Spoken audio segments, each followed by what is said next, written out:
ઓમ શ્રી પરમાત્મને નમઃ. શ્રીમદ ભગવદ્ ગીતા અધ્યાય 14 ગુણત્રય વિભાગ યોગ. આજે આપણે શ્લોક ક્રમાંક 27 સમજીશું.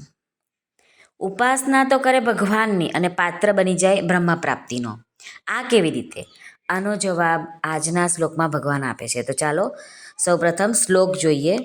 બ્રહ્મણો હિ પ્રતિષ્ઠાહમ અમૃતસ્યાવ્યયસ્ય ચ શાશ્વતસ્ય ચ ધર્મસ્ય સુખસ્યૈકાંતિકસ્ય ચ. હવે આ શ્લોકનું આપણે ગુજરાતીમાં ભાષાંતર જોઈએ. શ્રી ભગવાન અર્જુનને કહે છે કેમ કે એ અવિનાશી પરબ્રહ્મનું, અમૃતનું, શાશ્વત ધર્મનું તેમજ અખંડ એકરસ આનંદનું રહેઠાણ હું છું. હવે સાધક સંજીવનીના માધ્યમથી આપણે જાણીએ કે ભગવાન શું કહે છે. ઊંડો વિચાર જે રામસુખદાસજી વર્ણન કરે છે તે આપણે જોઈએ.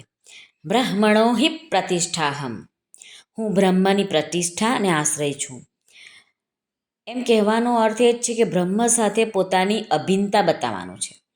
જેવી રીતે સળગતો અગ્નિ સાકાર છે અને જે લાકડા છે તે એની અંદર રહેવાવાળો અગ્નિ છે, નિરાકાર છે. આ અગ્નિના બે રૂપો છે, પરંતુ તત્વતઃ અગ્નિ એક જ છે. એવી જ રીતે ભગવાન સાકાર રૂપે છે અને બ્રહ્મ નિરાકાર રૂપે પણ છે. આથી બંનેમાં ભગવાન એક જ છે, બ્રહ્મ તત્વ એક જ છે, બે નહીં. જેવી રીતે ભોજનમાં એક સુગંધ હોય અને એક સ્વાદ હોય. નાકથી આપણે સુગંધ લઈએ અને જે જીહવા છે, જીભથી આપણે સ્વાદ લઈએ છીએ, પરંતુ ભોજન તો એક જ છે.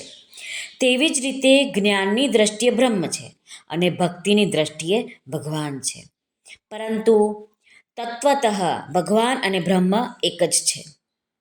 ભગવાન અલગ અને બ્રહ્મ અલગ, આ ભેદ જ નથી. પરંતુ ભગવાન કૃષ્ણ જ બ્રહ્મ છે અને બ્રહ્મ જ ભગવાન કૃષ્ણ છે, એમ અહીં ગીતામાં છે. ગીતામાં ભગવાને પોતાને માટે બ્રહ્મ શબ્દનો પણ પ્રયોગ કર્યો છે અને ભગવાને પોતાને અવ્યક્ત મૂર્તિ પણ કહ્યા છે. એટલે કે સાકાર અને નિરાકાર એક જ છે. અમૃતસ્યાવ્યયસ્ય ચ, અવિનાશી અમૃતનું અધિષ્ઠાન હું જ છું. એટલે ભગવાન કહે છે મારું જ અધિષ્ઠાન અવિનાશી અમૃત છે. ભગવાન કહે છે કે આ અવિનાશી અમૃત અને હું, આ બે તત્વો જુદા નથી, એક જ છે. આ જ અવિનાશી અમૃતની પ્રાપ્તિને ભગવાન અમૃતમશ્નુતે એમ પદોથી વર્ણવે છે. શાશ્વતસ્ય ચ ધર્મસ્ય, સનાતન ધર્મનો આધાર હું છું, ભગવાન કહે છે, અને મારો આધાર સનાતન ધર્મ છે. આથી કહી શકાય કે સનાતન ધર્મ અને ભગવાન બે જુદા છે, પરંતુ એક જ છે. સનાતન ધર્મ જ ભગવાનનું સ્વરૂપ છે. ગીતામાં અર્જુને ભગવાનને શાશ્વત ધર્મના ગુપ્તા એટલે લક્ષક ભગવાનને બતાવ્યા છે. ભગવાન પણ અવતાર લઈને સનાતન ધર્મની રક્ષા કર્યા જ કરે છે, એમ આપણે આગલા અધ્યાયોમાં જોયું.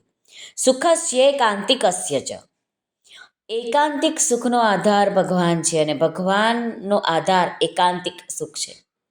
ભગવાન કહે છે કે મારું જ સ્વરૂપ એકાંતિક સુખ છે.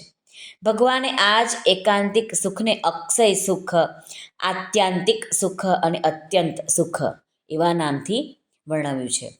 ભગવાન અહીં કહે છે કે બ્રહ્મ, અવિનાશી અમૃત વગેરે જ ભગવાન કૃષ્ણ છે અને ભગવાન કૃષ્ણ જ બ્રહ્મ, અવિનાશી અમૃત વગેરે છે.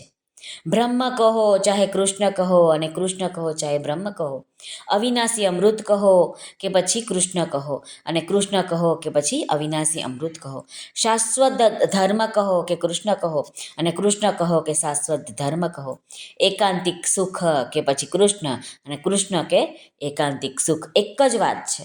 એમાં કોઈ આધાર આધેય ભાવ નથી, એક જ તત્વ છે. એટલા માટે ભગવાનની ઉપાસના કરવાથી બ્રહ્મની પ્રાપ્તિ થાય છે. આ વાત સાચી જ છે. ઓમ તત્સદિતિ શ્રીમદ્ભગવદ્ગીતાસુ ઉપનિષત્સુ બ્રહ્મ વિદ્યાયાં યોગશાસ્ત્રે શ્રીકૃષ્ણાર્જુન સંવાદે ગુણત્રય વિભાગ યોગો નામ ચતુર્દશોऽધ્યાયઃ. ઓમ શ્રી કૃષ્ણાર્પણમસ્તુ. ઓમ હરયે નમઃ. હરયે નમઃ. હરયે નમઃ. યોગેશં સચ્ચિદાનંદં વાસુદેવં વ્રજપ્રિયં ધર્મસંસ્થાપકં વીરં કૃષ્ણં વંદે જગદ્ગુરું. શ્રી કૃષ્ણં વંદે જગદ્ગુરું. આમ 27 પુષ્પનું એક ગુલદસ્તો આપણે ભગવાનના ચરણોમાં અર્પણ કરીએ છીએ અને ભગવાનને પ્રાર્થના કરીએ છીએ કે અમારામાં પણ અર્જુનની જેમ જ્ઞાન છુપાયેલું છે તે પ્રગટ થાય અને તમારી સેવા કરી શકીએ, ભક્તિ કરી શકીએ, એટલું અમને સુખ આપો, તમારી પાસે રાખો. આપણે એવી પ્રાર્થના કરીએ. શ્રી કૃષ્ણ અર્પણમસ્તુ. સર્વને ભાવથી જય શ્રી કૃષ્ણ. રાધે રાધે. હરિઓમ તત્સત. જય ગુરુદેવ દત્ત. જય સ્વામિનારાયણ. જય માતાજી. નમઃ પાર્વતે પતે. હર હર મહાદેવ. હર સિદ્ધેશ્વર મહાદેવની જય. આજના આનંદની જય. સર્વનું કલ્યાણ થાઓ, સર્વનું કલ્યાણ થાઓ, સર્વનું કલ્યાણ થાઓ.